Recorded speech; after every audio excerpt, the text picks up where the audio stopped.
వాసులు అందరం కూడా ఈ దుర్గంధం భరించలేక పరిస్థితి ఉంది. అనారోగ్యంతో ఆసుపత్రుల పాలవుతూ ఉన్నాము. మెడికల్ ఎక్స్పెన్సెస్ ఎక్కువ అవుతా ఉన్నాయి. లివింగ్ ఎక్స్పెన్సెస్ కంటే ఓన్లీ మెడికల్ ఎక్స్పెన్సెస్ ఎక్కువ అవుతూ ఉన్నాయి. కాస్ట్ ఆఫ్ లివింగ్లో కూడా 80% 90% మేము మెడిసిన్స్కి వాడాల్సిన పరిస్థితి వస్తూ ఉంది. మరి విశ్వనగరము లేకపోయినట్టయితే విస్తరించబడినటువంటి నగరం చేస్తామంటున్నాం, కానీ ఇక్కడ జీవనం మనుగడ చేయటమే చాలా కష్టంగా ఉన్నటువంటి పరిస్థితులు ఉన్నాయి.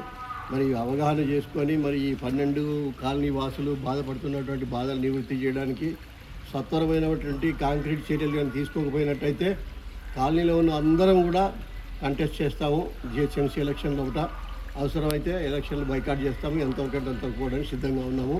మా అనారోగ్య పరిస్థితితో ఉన్నాము. మరి ఇక్కడ ఉన్నటువంటి సీనియర్ సిటిజన్స్, తర్వాత చిల్డ్రన్, ఎవరైనా కొంచెం అస్వస్థత ఉన్నటువంటి వాళ్ళు ఇక్కడ మనుగడ సాగించడం చాలా కష్టంగా ఉంది. గత 8 నెలలుగా ఈ 12 కాలనీల ప్రజలు ఈ దుర్గంధ వాసనతో ఈ డ్రైన్ వాటర్ నాలాలో, ఓన్లీ వర్షం నీళ్లు వెళ్ళిపోయే నాలాలో డ్రైన్ వాటర్ కలిసింది. ఈ అవుట్లెట్ కంప్లీట్ కాకుండా దీన్ని పైన మొత్తం జడ్జెస్ కాలనీ నుంచి, ఆటోనగర్ డంపింగ్ యార్డ్ నుంచి, ఇటు హిమపురి కాలనీ నుంచి ఇటు కిందికి ప్రెస్ కాలనీ వరకు ఏదైతే వర్షం నీటి నాలా ఉందో ఆ నీటిలో డ్రైనేజీ వాటర్ కలిపారు. సో దీనికోసం అని చెప్పేసి మేము నాయకుల దగ్గరికి వెళ్ళాము, ఎమ్మెల్యే గారి దగ్గరికి వెళ్ళాము, అలాగే మన జెడ్సీ దగ్గరికి కూడా వెళ్ళాము. అందరికీ పొల్యూషన్ బోర్డు కంట్రోల్ వాళ్ళకి కూడా మేము లెటర్ ఇచ్చాము. సో ఇది ఇప్పటి వరకు ఎటువంటి చలనం లేకుండా ఇంతవరకు ఎవరు పట్టించుకోవడం లేదు. సో మేము ఏంటంటే ఇప్పుడు జిహెచ్ఎంసీ ఎలక్షన్లు వస్తున్నాయి.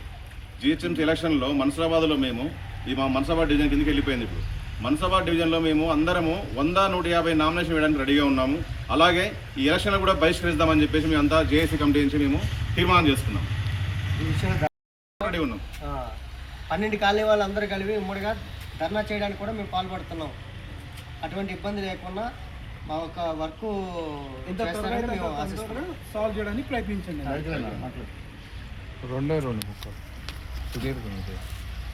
ఆటోనగర్ డంపింగ్ యార్డ్ నుంచి వచ్చే వాటర్ల డ్రైనేజ్ వాటర్ కలవడం వల్ల Himapur colony, Dwarakanagar, 7 hills colony, TP Nagar, Swathi garden, ప్రతి ఒక్క దాదాపు 10 కాలనీలకు నరకం అనుభవిస్తున్నారు. ఇక్కడ ఉన్న వృద్ధులకు కానీ చిన్నపిల్లలకు కానీ శ్వాసకోశ ఇబ్బందులు వచ్చి గుండెపోట్లకు కూడా గురి అవుతున్నారు. అయినా కూడా ప్రభుత్వం కానీ రాజకీయ నాయకులు కానీ ఎవరు కూడా చలనం లేకుండా ఉన్నది.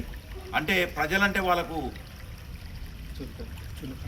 చులకన భావంతో ఉన్నారు. కాబట్టి వచ్చే ఎలక్షన్ల కార్పొరేట్ మన జిహెచ్ఎంసీ ఎలక్షన్లలో పోటీ చేయడానికి అందరము సామూహికంగా పోటీ చేద్దామని అనుకుంటున్నాము, లేదా ఎన్నికలనే బహిష్కరిద్దామనుకుంటాము.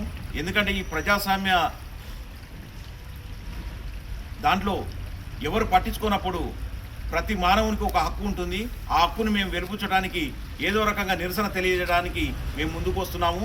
ఈ విషయంలో మేము ధర్నా చేయడానికి కూడా వెనకాడకుండా ఉంటామని ఈ సందర్భంగా ప్రతి ఒక్కరికి రాజకీయ నాయకులకు కానీ ప్రభుత్వం కానీ జిహెచ్ఎంసీ కానీ మేము హెచ్చరిక చేస్తున్నామని ఈ సందర్భంగా ప్రవహిస్తున్నటువంటి డంపింగ్ యార్డ్ దుర్గంధపూరితమైనటువంటి నీరు మరియు డ్రైనేజ్ వాటర్ ఈ రైన్ నాలాలో కలవడం వల్ల, అవుట్లెట్ లేకపోవడం వల్ల ఈ కాలనీ ప్రజలందరూ కూడా నానా అవస్థలకు ఇబ్బంది పడుతున్నారు. ఈ 8 నెలల నుంచి ప్రవహిస్తున్న ఈ మురుగు నీరు వల్ల గ్రౌండ్ వాటర్ మొత్తం కూడా పొల్యూట్ అయిపోయినది. ఇంతకుముందు సిరీస్ దగ్గర ఎలా అయితే పొల్యూట్ అయ్యిందో అంతకంటే దరిద్రంగా పొల్యూట్ అయ్యేటటువంటి పరిస్థితులు ఏర్పడుతున్నాయి. ఈ విషయంలో మేమంతా జేఏసీ మొత్తం ఐకమత్యంతో పోరాడాలని నిశ్చయించుకున్నాం. ఈ పోరాటంలో భాగంగా ఫస్ట్ సామూహికంగా నామినేషన్లు వేసి నిరసన తెలియజేయడము, లేదంటే మాకు ఎలక్షన్ల లోపల ఈ పని చేసి కంప్లీట్ కాకపోతే, దీనికి పరిష్కారం చూపకపోతే సామూహికంగా ఎలక్షన్లను బహిష్కరిద్దామనుకుంటున్నాము. ప్రజాస్వామ్యంలో ఎలక్షన్లను బహిష్కరించడం ఎంత పెద్ద సమస్య అన్నది అందరికీ తెలిసిన విషయమే. కాబట్టి ఈ తరపున మేము అడుగు వేద్దామని ఆలోచిస్తున్నాము. జై జేఏసీ. అసలైన తొలి వెలుగు. ఫాలో వాట్సాప్ @తొలి వెలుగు official.